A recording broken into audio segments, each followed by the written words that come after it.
It was announced this week that the Lloydminster and District Co-op will be expanding into the liquor and spirits business. Set to be on the corner of 12th Street and 50th Ave, a new Lloyd Co-op will be opening up. Peter Brown, CEO of the Lloydminster and District Co-op, is excited to diversify their offerings to the community. It's going to have the full suite of offerings, a beer cave, so the cold product, a growler bar, which is the ability to do kind of a bulk refill on some beer and products that we're hoping that we can do some local partnerships with and do more regional and local stuff in that space. The 7,000 square foot facility on top of the wine, beer, and spirits also has a car wash attached. We just felt like there's some good opportunity for partnerships with some of the facilities on the Saskatchewan side. The location is great. We felt pretty strongly that to be part of a little bit of a revitalization of that site and have something new there. The project broke ground in spring of this year and is anticipated to be finished by late winter, early spring of next year. The Lloydminster RCMP is holding a town hall meeting next week as a way to engage with the community. Abby St. John spoke with Constable Melanie Flynn for more details on the evening. I'm very happy to be joined here today by Constable Melanie Flynn with the Lloydminster RCMP. Thank you so much for joining me today. Yeah, thanks, Abby, for having me in. Of course. Now, next Tuesday on the 24th, the RCMP is going to be holding a town hall meeting. Can you tell me a little bit about what the purpose of this town hall meeting is for the public? Well, in the springtime, last year, I guess, we kind of canvassed, we hosted another town hall meeting where we canvassed community members to come forward with concerns, questions, feedback for the Lloydminster RCMP, and that those consultations with the public, they go into our directives toward making up our detachment priorities. So we have, since our spring consultations, accumulated our and focused our attention on our detachment priorities. And so we want to talk to the public now that we're halfway through the year to let them know where we're at with our priorities and how things have been going. Now, when people show up to the town hall meeting, what can they expect? What is kind of going to be the flow of this meeting for people? If they have questions that they want to ask, when can they ask them? Or when you guys are just giving the general consensus of what's been going on, how is the flow of the meeting going to be? Well, the residents of Lloydminster can come to the OTS room at the Service Sports Center in Lloydminster. And so we'll be upstairs in that lovely room, the OTS room. And then you'll have officers, our management. So there'll be some people from management there within the Lloydminster RCMP to talk to what the priorities are. And there'll be an explanation of how we've achieved some of those goals throughout the year so far. And then we'll open the platform for the public to be able to provide their feedback, their input, and any questions or concerns they have.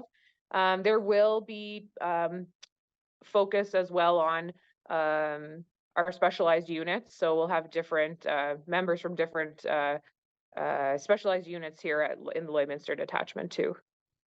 Now, I think this is a very important opportunity for people to, express maybe some concerns or ask questions and just learn more about, the goings on here in Lloyd. Is there a plan to make this more consistent, having more of these town hall meetings, whether it's yearly or biannually, something like that? Yeah, we normally try to roll them out, quarterly. If not quarterly, then biannually for sure. For that consult meet, and then again for that update for the public. We do meet with fellow stakeholders around the community and provide updates along the way and hear feedback from different organizations throughout different committees and different conferences that we sit in on throughout the year. One of our priorities is community wellness. So we are constantly tracking our referrals and our connections to other supports.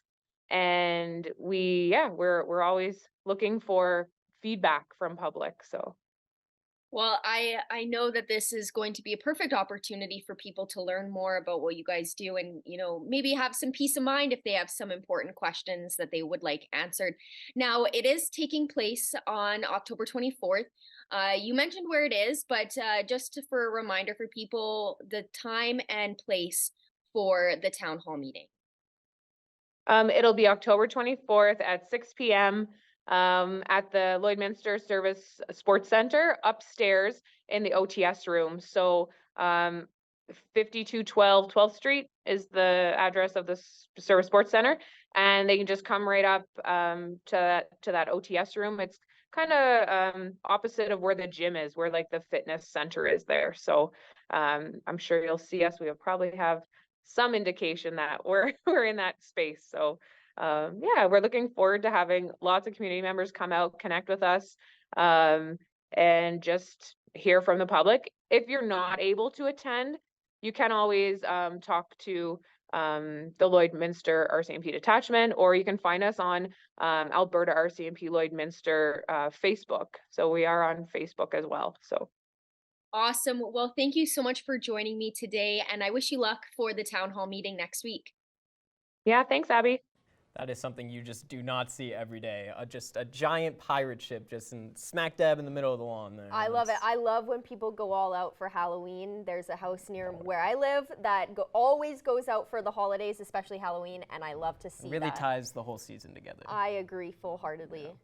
And also, we're still seeing some really nice weather outside. It's going to be a very nice weather for trick-or-treating, I think, for next week. Yes, fingers crossed that it will still be good for Halloween, because it's good right now, especially today. We saw a very sunny day and higher temperatures. I had noticed throughout the day that we were in the high teens for a lot of it. The last time I checked, we were at 19 and now we're at 20. So it's been a very, very nice day out. Not too strong of wind, and very, very sunny, only a tiny bit of clouds, which didn't interrupt the sun whatsoever. So it's always nice to see that weather, especially when we're in mid-October.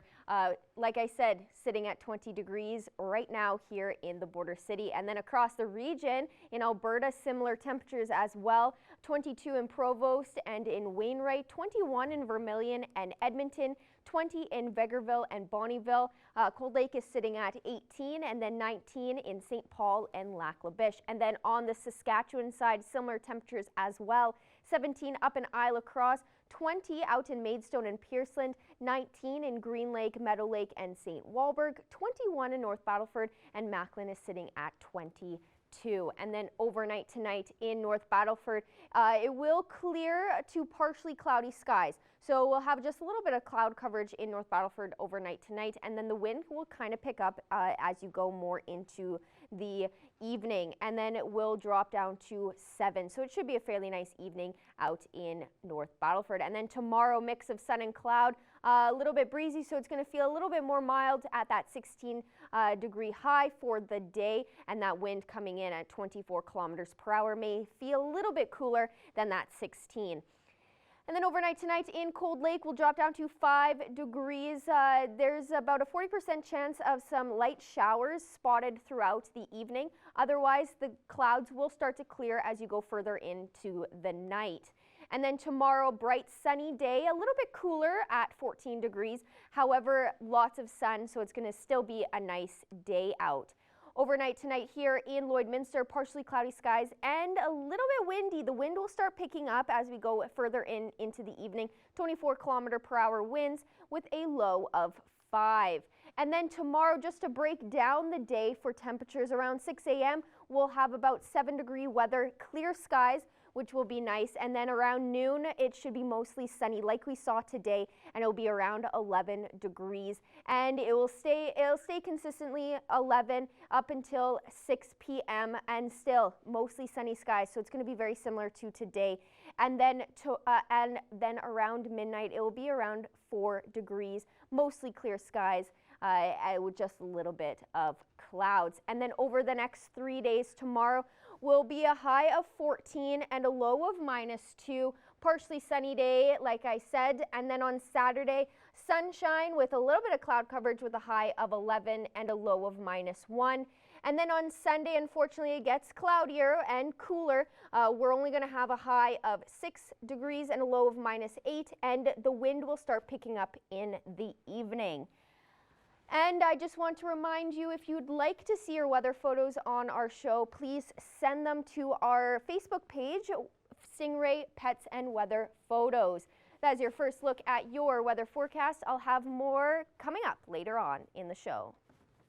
Thank you, Abby. Coming up after the break, we see the discussions arising from the government's Parents' Bill of Rights.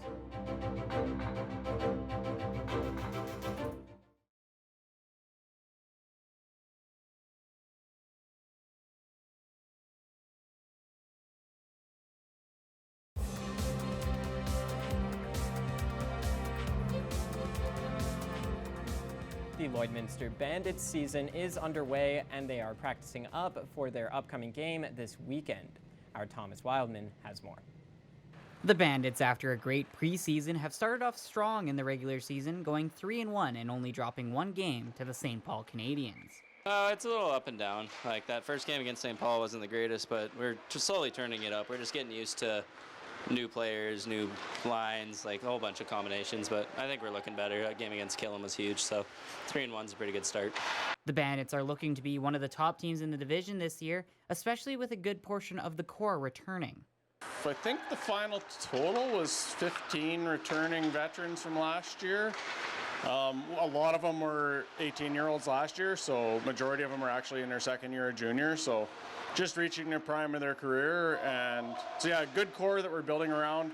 Had a few new guys come in that are holding down some pretty good spots. And yeah, it's a good year, and we're looking forward to a successful season. While the Bandits may be a smaller and younger team, they will plan to blow by their opponents with their speed. We might be a little smaller team in the league, but with that comes a lot more speed, and that comes with my game as well. A lot of it's based on how fast I am and the plays I can make at a high speed, and our team kind of revolves around that, and that's where we excel. The Bandits will head on the road this weekend to take on the St. Paul Canadians. Thomas Wildman, Primetime, local news.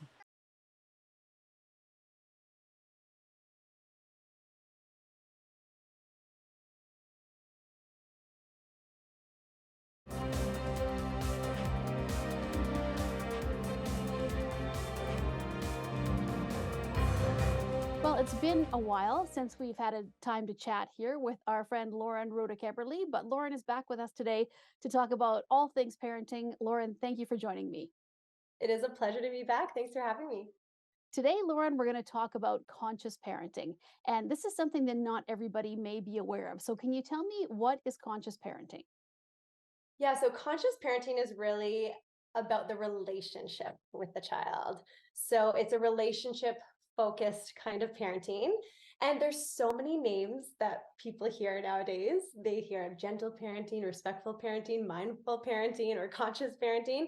And they're all kind of trying to do the same thing. And to be honest, with my work as a coach, and as a parent, I take bits and pieces of all of these concepts, but it really is about the relationship and the needs of the child and a connection.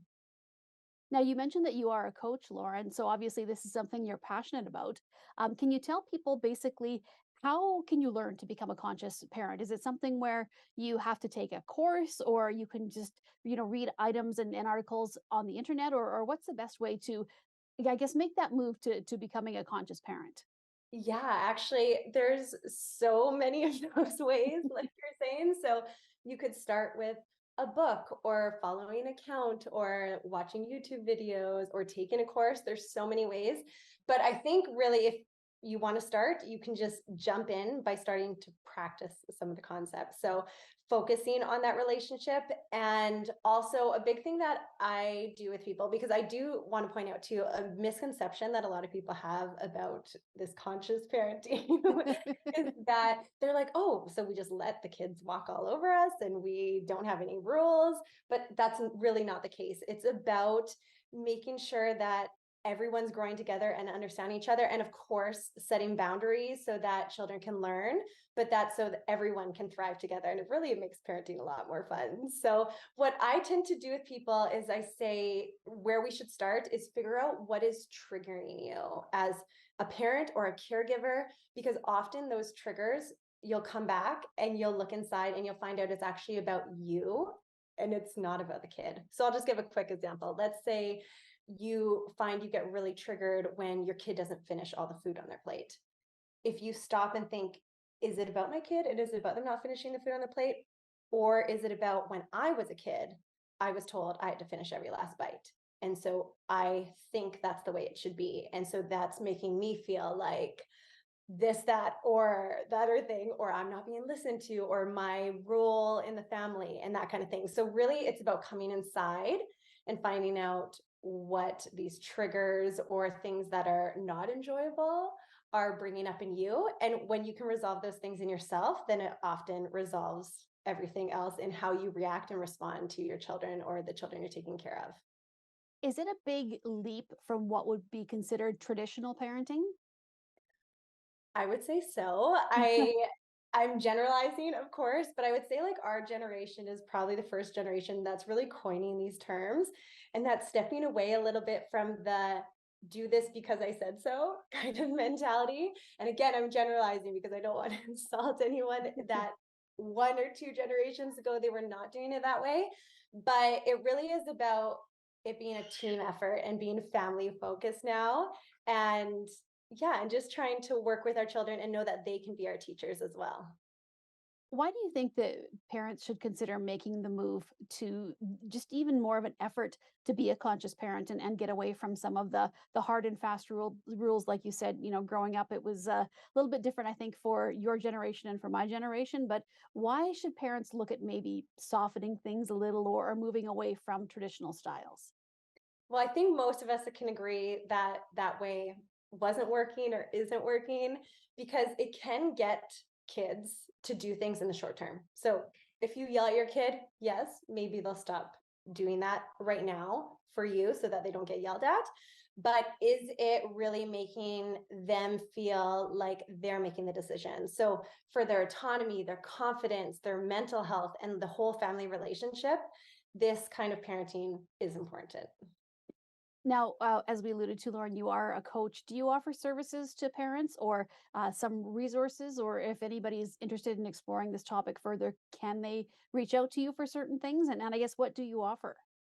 Absolutely. So I'm revamping my website right now. So depending when this airs and when people are seeing it, just keep checking back as it's in the revamp stage. But I will have a section up there where people can sign up for webinars and workshops so they can come as a group.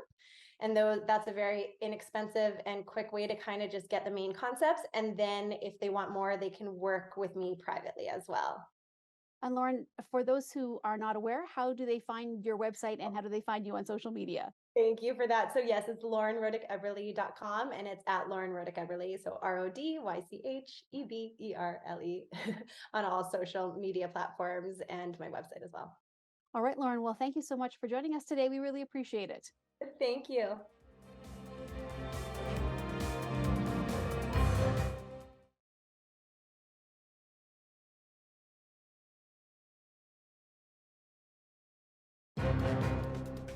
Furniture set and design supplied by Furniture Gallery, downtown Lloydminster.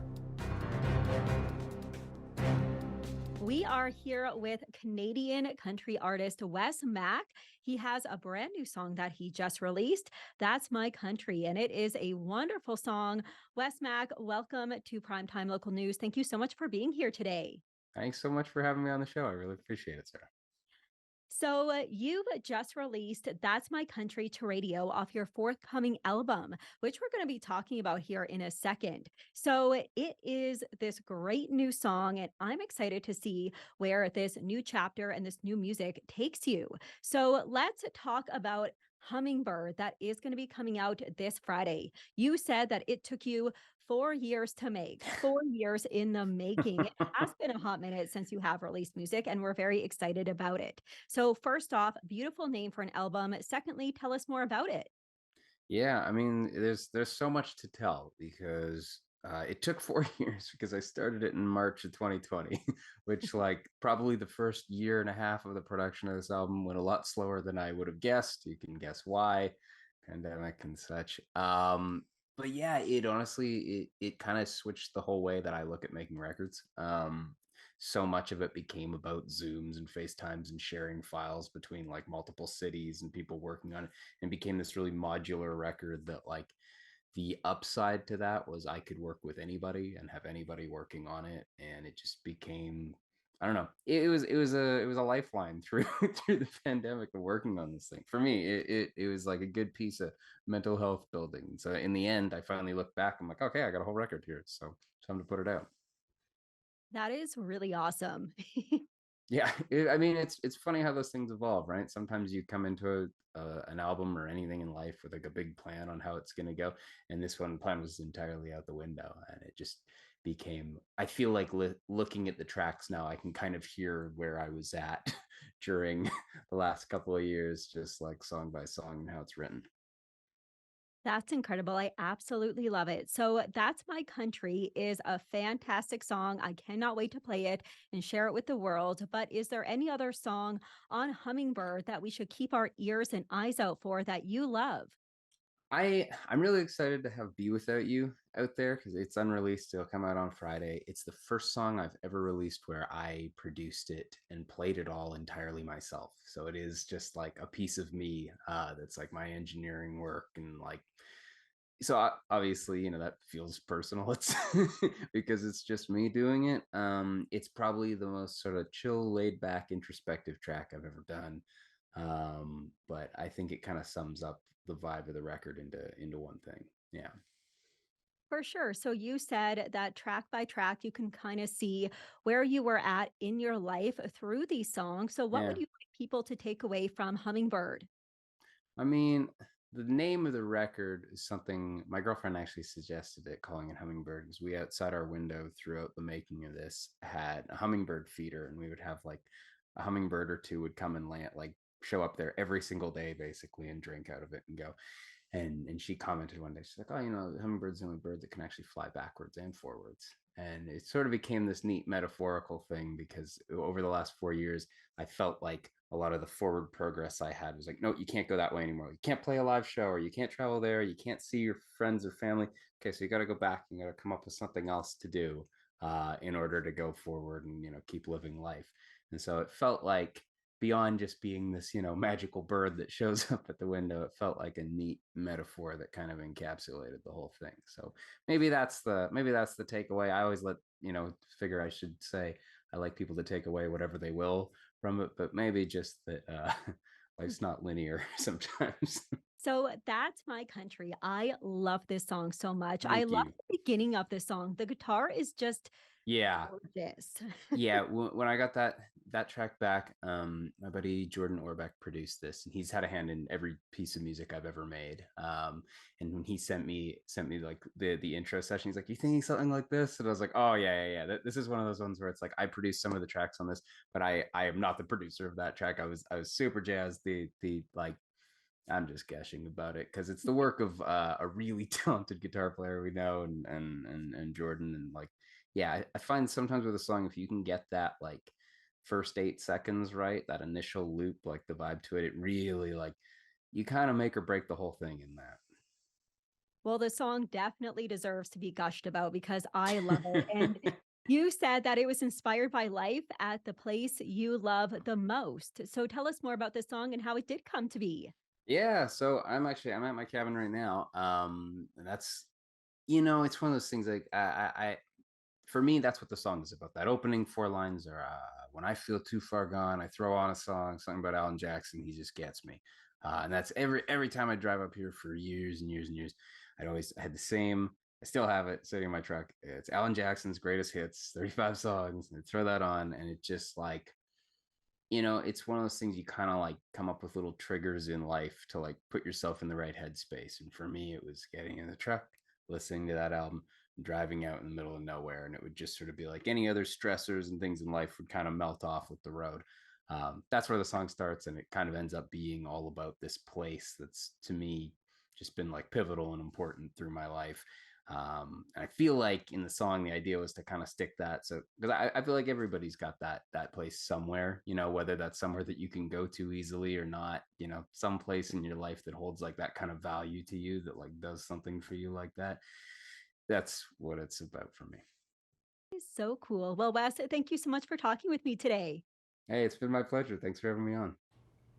We've got one more story before we're all wrapped up today. Some big news for stamp collectors. Canada Post has issued a new stamp that honors the career of one of Canada's most versatile actors, Donald Sutherland.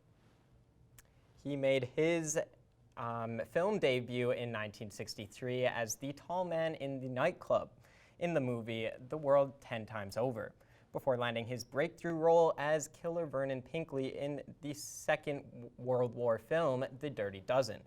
He has won multiple awards over his 200 films, including an Emmy and 2 Golden Globes. The stamp is movie poster inspired.